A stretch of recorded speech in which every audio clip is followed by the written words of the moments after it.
Assalamualaikum, hello and welcome to Fast Podcast. I'm your host, Nur Fatin.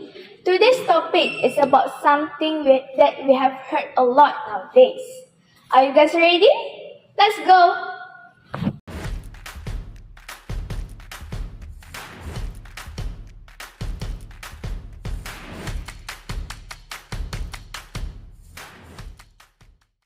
Today, we are joined by two amazing guests.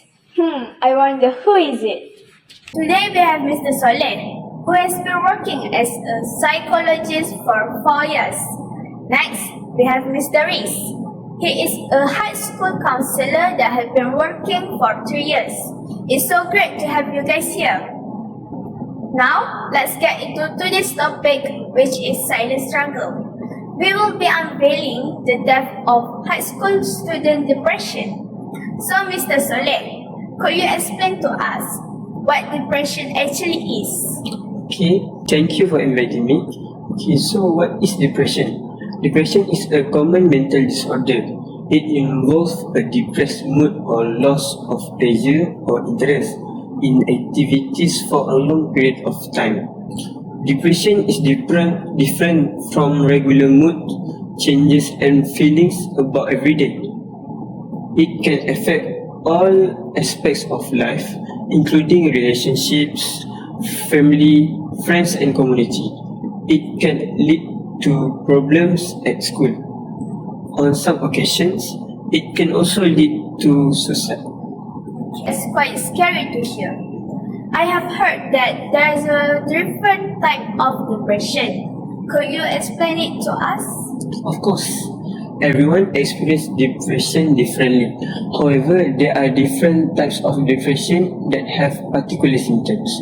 They may also appear at different times. First type of depression is major depression, which is also known as clinical depression.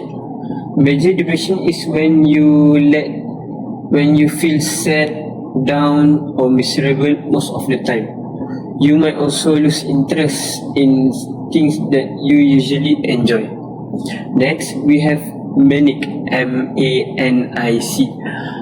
Manic is the opposite of feeling depressed.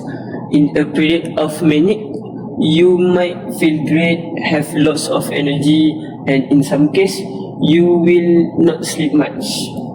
You will have racing thoughts and talk quickly. But you will find it hard to focus on tasks and feel frustrated and irritable.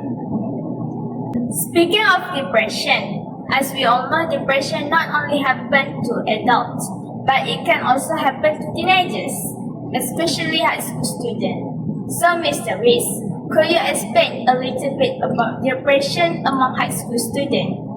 Of course, depression among high school students is a significant concern and can manifest in various ways, such as academic pressure, high expectation, and heavy workloads can lead to stress and feeling of inadequacy. And moreover, high school students might be having depression because of social dynamics. Okay, high school students need to face peer pressure, bullying, and struggle with social relationship that can contribute to feelings of either isolation and low self-esteem. Lastly, the life transition is also a key factor of depression among high school students. The shift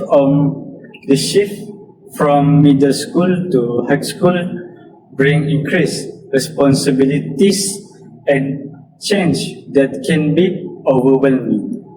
As we all know, there are some people that actually self-diagnose themselves. So, Mr. Reese, what are the symptoms of depression that high school students might actually experience? High school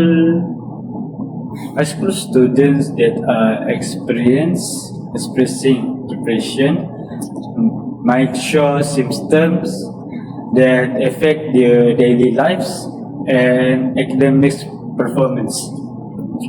The common symptoms that high school students might experience is persistent sadness, which means they might feel sad or hopeless for a long period of time even when there is no clear reason.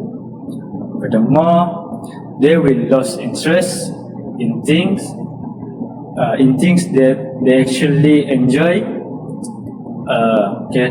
And moreover, high school students that are depressed will have change in sleep and appetite.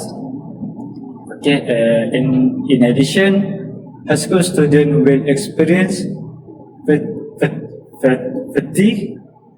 Fatigue is like feeling unusually tired or lacking energy, even after resting.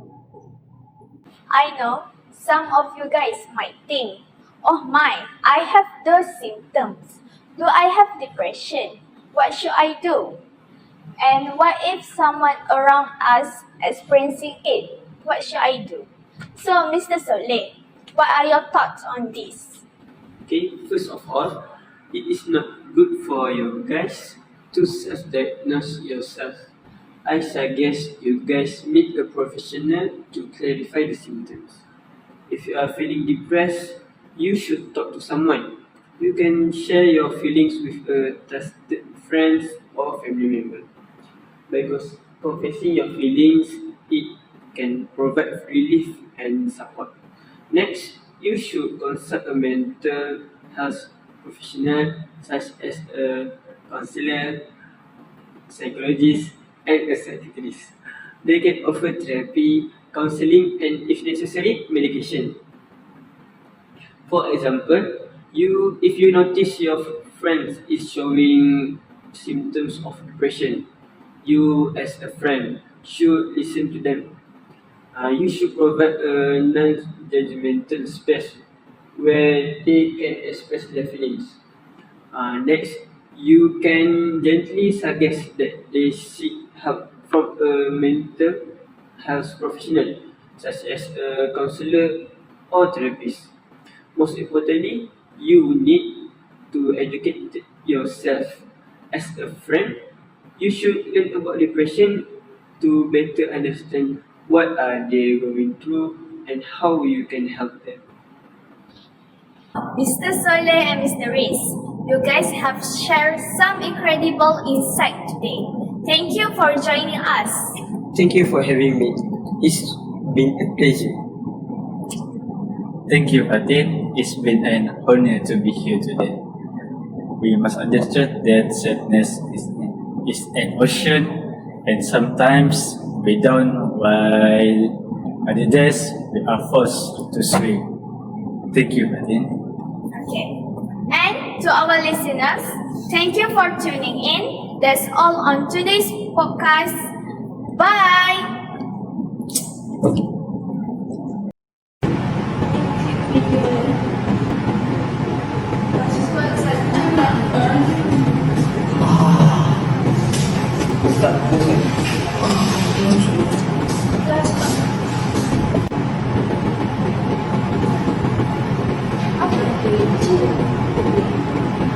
MAFC need to first be pressure. Apa yang kau gelak kan? Apa yang kau gelak?